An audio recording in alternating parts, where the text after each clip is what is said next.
Hey there guys, I've had a lot of requests to run you through my settings as to what I use in my games and also my graphic settings, so we'll go through that, but first I want to show you how to set up crouch toggle binding, which is a big request on my videos especially.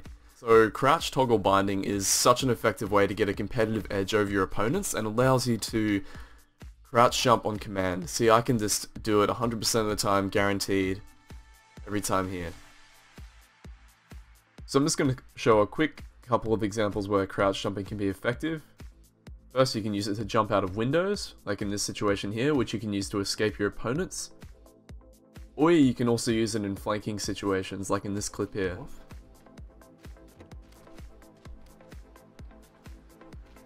It's up on the balcony there.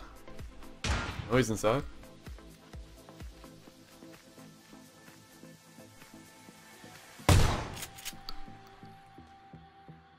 So there are two methods in which you can do this. The first method revolves in-game, and you have to glitch the UI. So as you're glitching the UI, this method can actually be quite frustrating and difficult to set up, but if it doesn't work for you, you can edit the in-game ini files, which is the second method, which I'll run you through as well.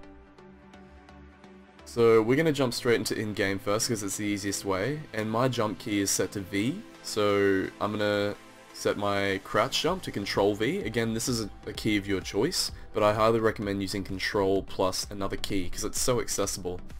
So all you have to do is literally just click it, hit Control V, and you got to keep trying this, and eventually, if you do it quick enough, it should allow you to do it to bind two together.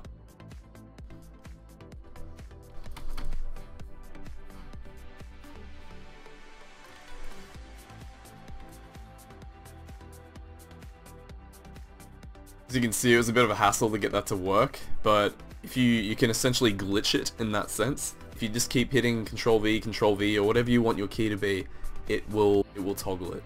But as I said, that can be quite tricky to do.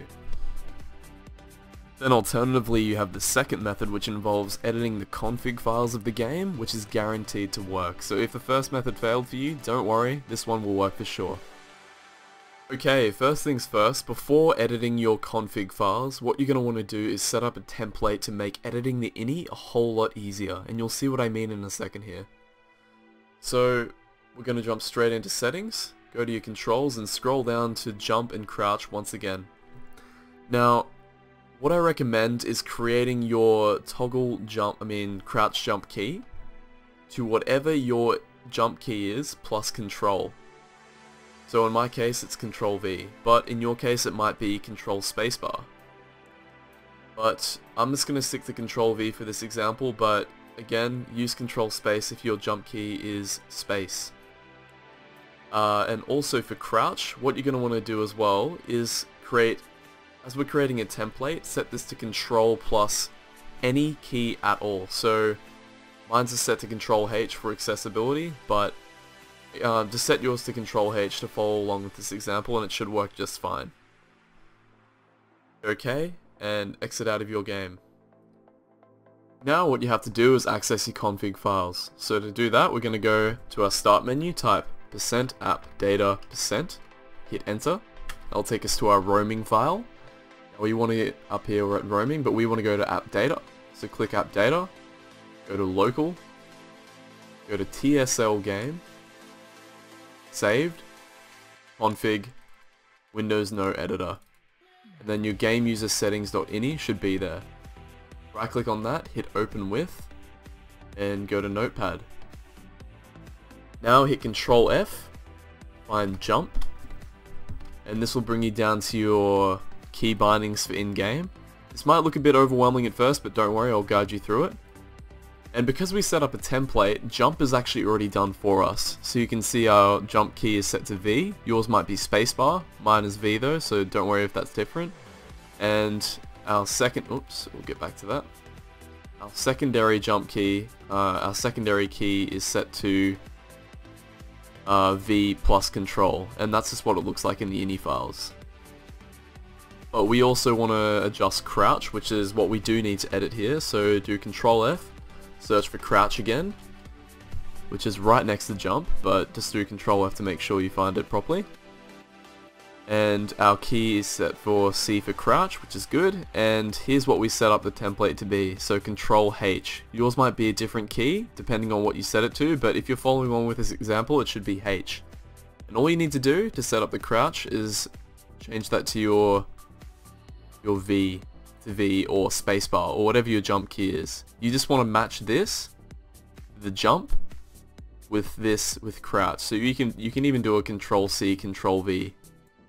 Paste it there, and all you're going to do is hit save, and now your crouch jump will be set up properly. Okay, so now I'm going to run you through my graphic settings.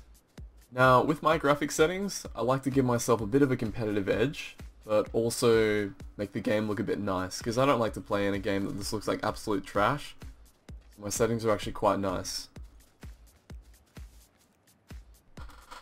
So first things first, we just have the basic settings here. With my FOV to 95, default is 90. I just prefer a bit of a wider span, but I don't like it to be too high. Otherwise, it kind of takes away from your distance visibility. Brightness 48. That's just 48 for personal preference. And here's the big part that you guys are probably interested in. So my screen scale is set to 100. You don't really need that to be any higher, but some people like to have it higher if they have really high-end PCs. Anti-aliasing set to high. Post-processing very low. Shadows very low. I feel shadows on very low is very essential. It doesn't take away too much from the game's quality. The only real difference is is when you're in a building you can see pixelated shadows, but it's not too much of a difference.